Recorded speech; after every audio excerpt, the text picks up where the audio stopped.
Everybody needs somebody as a friend. There is somebody somewhere who needs you. And there is somebody somewhere that you need. Today, we live in a world where people are more divided than ever before. We live in a world that is desperate for people willing to be a friend. A true friend. A genuine friend. Friendship comes in many ways and forms. And God sends certain people into certain people's lives, during certain seasons, for certain reasons. You rely on your friends in good times and bad times. You use your friends' shoulders to cry on when you're upset. And you celebrate with them when you're happy. You wouldn't be the same without them. But, do your friends get the same things from you? Part of your purpose in life is to be a relational asset, not a liability, in the lives of people that God sends you to. Part of your purpose is to be a friend. So the big question is, what kind of friend are you? Are you a friend to someone, or an associate? A friendship is a two-way relationship where each person benefits from the other. A friend makes withdrawals from you, and makes deposits to you.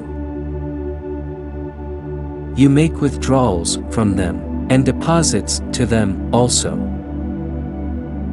It's a reciprocal relationship, a friendship. An associate, on the other hand, is someone whose relationship with you is not on the same level. There may be a degree of reciprocity, but even though you may see them as a friend, they may see you as nothing but an associate. So, are you the type of friend that people want to have in their lives every day as a friend? Are you a friend who's only good enough for a season, or just for a reason? Are you a true blue friend, or do you leave something to be desired? It is important that you probe yourself on this principle, because you may not know this, but there are 3 types of friends that you can be to another person. Number 1, you can be the friend you'd like to be. Number 2, you can be the friend others want you to be. And number 3, you can be the friend that God needs you to be. And sometimes those 3 don't always line up, meaning that there are times that people don't want you to be the friend that you'd like to be. And sometimes a friend they want you to be is not the friend God needs you to be for that person. So you've got to make a decision. Out of the 3, who would you like to please? And if you choose to please God, then it increases the likelihood, and the possibility of you effectively accomplishing your purpose. Because you are not in people's lives just to keep them company. You're in people's lives to help them accomplish their assignments. Because when God chooses to bless people, sometimes the blessing shows up on 2 legs, in form of human beings. Sometimes the blessings don't float into your life, they walk into your life as friends. God sometimes puts His treasure in earthen vessels and connects you to the vessels, so that you can get the treasure from them, so you can be a treasure for God. In the same way, God can use you as a treasure vessel, so that you can be a treasure for another person that He connects you to. Because God works through people. So, the kind of friend you want to be is the friend that people need, not just the friend they want. What most of us want from friends can be condensed into 2 main categories. Number 1 is loyalty. Don't smile in my face all the time, but at the same time, you're trying to take my place behind my back. Do not be a backstabber when you're supposed to be my friend. Do not be a Judas. If you're my friend, I shouldn't have to try to figure out whether you're my friend or not.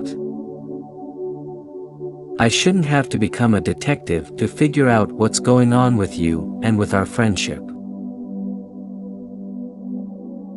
Number 2, in addition to loyalty, we also want acceptance in our friendships. Do not judge me. I am who I am, and what you see is what you get. I don't have to become an actor when I'm in your presence. If you're my friend, in your presence, I can be free. I can be me. If I am your friend, my loyalty should not be just what you want, but the type of loyalty that you need. We want loyalty, but loyalty is not all that we need, because some loyalty may look good to us, but they are not good for us. There are 2 types of loyalty. There is worldly loyalty, which is loyalty to what people want. And then, there's biblical loyalty, which is loyalty to what people need.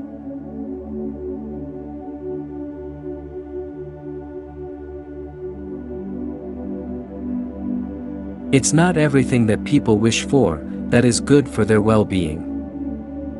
If your loyalty isn't biblical, then it won't be beneficial. Sometimes, if you're not conscious and careful, you can be loyal to a degree that you're so loyal that you assist people in destroying their own lives in the name of loyalty. You do not demonstrate loyalty in friendship by helping someone commit a crime. That is worldly loyalty, which is not beneficial, but destructive. A real friend would rather hurt your feelings than help you destroy yourself. Everybody needs somebody in their lives that they can trust with bad news. When you bring me bad news, I trust you to bring me the bad news for a reason. A friend is not telling you the bad news because they want to be messy, or they want to gossip. They're keeping it real with you, and they're giving you the bad news because it's in your best interest to hear the truth, even if it hurts. They're looking out for you. They're your other set of eyes, and God sent them into your life. So, can people trust you enough to call you a friend? When a friend trusts you, they welcome you into their world. They allow you into their business, and tell you things that only a friend should know about them. Intimate things. When a friend trusts you with their business, their failures, their success, and their secrets, they are trusting you. They are not trusting who you trust. They are not trusting who you trust, so you don't have the right to share with others something that your friend shared with you, that they did not give you permission to share. So, are you a friend? Or are you an associate? Or merely an acquaintance? Some people you call friends are really just a consequence of converging schedules.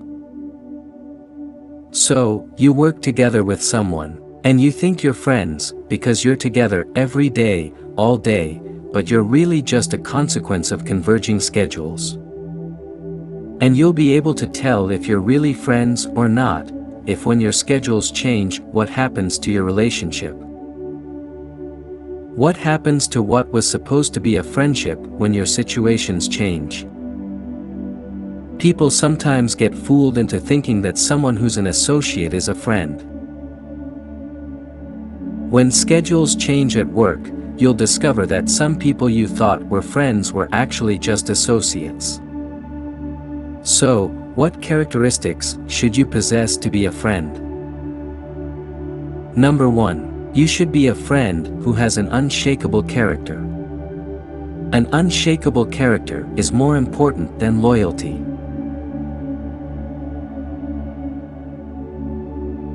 Proverbs 13, verse 20 says, "Walk with the wise and become wise, for a companion of fools suffers harm." And 1 Corinthians 15, Verse 33 says, "Do not be misled. Bad company corrupts good character." When you have friends in your life, you want friends with unshakable character. An unshakable character does not corrupt, and does not deceive. We do not want a chameleon, or a wolf in sheep's clothing, as a friend. A good friend should have a consistent character. This means you never have to worry about your friend being jealous of you, if they have the type of character that is not jealous, period.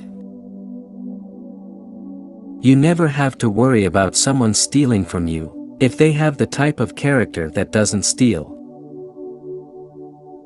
You don't have to worry about someone playing Russian roulette with your friendship. You think what you've got going is so strong, not realizing that you can put spots on a lion, but that doesn't make it a leopard. You can put stripes on a cat, but that doesn't make it a tiger. Sooner or later, what that person is, will come out. Who they are, will come out and manifest itself. So, yes, we can hang out together. We can vacation together. We can do lunch together. But if someone doesn't have an unshakable character, they don't qualify to be my friend. Number 2. Unconditional love. A friend should have unconditional love, no matter what I'm going through. Proverbs 17 verse 17 says, "A friend loves at all times, and the brother is born for adversity." A friend should love you at all times, and should have your back at all times. They love you the same when you're rich, and when you're poor. A friend is someone who's there for you through thick and thin. They are there during your high moments and at your lowest moments. Friends stick by you when you're healthy, and when you're besieged with sickness, and you become helpless and destitute. They don't run away. They're there for you. They stick by you. Their love is consistent. Their love is unconditional. Quoting Oprah Winfrey, she once said, "Lots of people want to ride with you in the limo, but what you want is someone who will take the bus with you when the limo breaks down." As a friend, can you handle my highs and lows, and your view of me doesn't change your love for me, because my situation changed for the worse? When you see the worst of me, would you still respect the best in me? Even if you don't condone my behavior, would you still love me as a person? When your life is at its worst, that is when friends should be at their best. That is who a friend should be. Is that who you are? What kind of friend are you? Remember in the Bible when Peter denied Jesus 3 times in one night? But there's a difference between Peter and Judas. Judas had a bad heart. Peter had a bad day, and Jesus knew the difference. Don't lose a good friend over a bad day. Number 3. The third characteristic of a friend is unbridled honesty.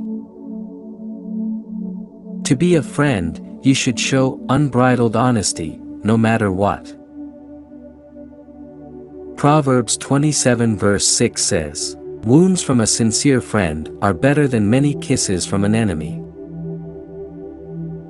Wounds from a friend can be trusted because many a time, that wound is in my best interest. You're not saying it to hurt me. You're saying it to help me. But if you've got to hurt my feelings to save my life, it means you love me enough to do that. Unbridled honesty means if I am your friend, I don't have time to be politically correct when I'm around you. A friend will tell you the truth even if it hurts. A friend will orient you to reality, no matter what. Because they know the truth will set you free. That is how to be a friend. Number 4. Unmovable reliability. Proverbs 18 verse 24 says, "One who has unreliable friends soon comes to ruin. But there is a friend who sticks closer than a brother." Reliable means being dependable, being trustworthy. Are you reliable? Are you dependable? Can people trust you enough to rely on you? Can a friend rely on what you say to them? If you say you'll be there in the morning at 10 a.m. to help a friend with something, can they depend on that promise? With friends, you need reliability. Reliability is predictability. When something is reliable, it is predictable. When something is trustworthy, it's predictable. It means I can predict how you're going to behave in certain seasons. When the bottom falls out, I can predict who's going to be standing with me. If I'm your friend and my name is being dragged through the mud, and my influence is reduced to nothing, will you still be with me? Will you stand by me? Are you an associate, or are you a friend?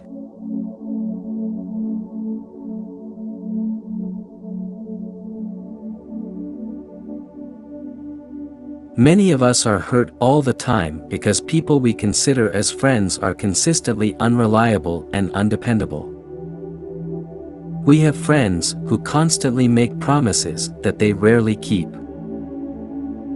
Many people have a bruised heart today because they sit on friends who keep dropping them. Many are hurt and upset today because everybody sits on their lap, but they can't find just one single lap to sit on when they're in need.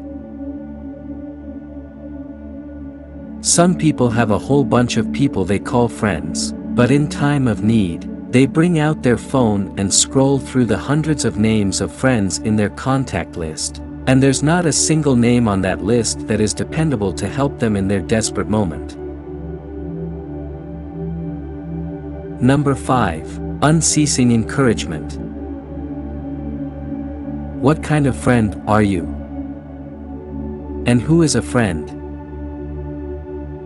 A friend should be a source of unceasing encouragement. Matthew 7, verse 15 says, "Watch out for false prophets. They come to you in sheep's clothing, but inwardly they are ferocious wolves." Verse 16 says, "By their fruit, you will recognize them. Do people pick grapes from thorn bushes or figs from thistles?" A friend should be chosen, not by what they say, but based on past experiences with them. Are my friends a source of encouragement?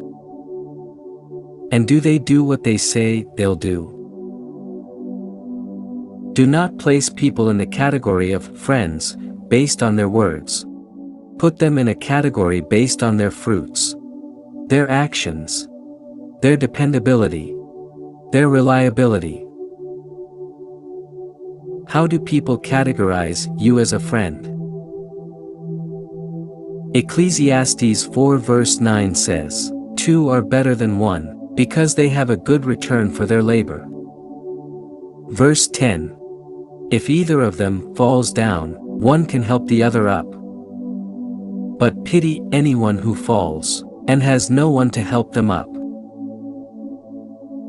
When your friend is down, do you help them get up? Are you a source of unceasing encouragement to them? Can they depend on you to always be in their corner? Can they rely on your words for upliftment at all times when they're down? One real friend is better than 12 fake friends. And you can be that one real friend that God uses to make a huge difference in someone's life. You need a friend. And God's calling you to be one yourself. That's part of your purpose in life. Part of your destiny. What kind of friend are you?